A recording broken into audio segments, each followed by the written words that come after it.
You are looking at Julian's pronunciation guide, where we look at how to pronounce better some of the most mispronounced words in the world, like this other curious word. But how do you say what you're looking for today?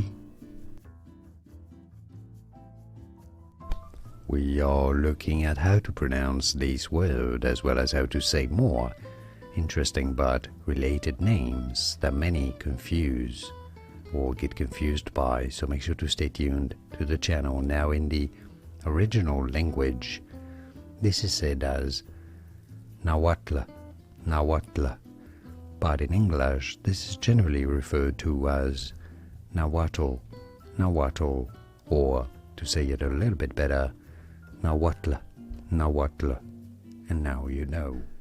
Here are more videos on how to pronounce more confusing words and names too many mispronounced. Like this video if you found it useful. I appreciate your support. I'll see you soon and thanks for watching.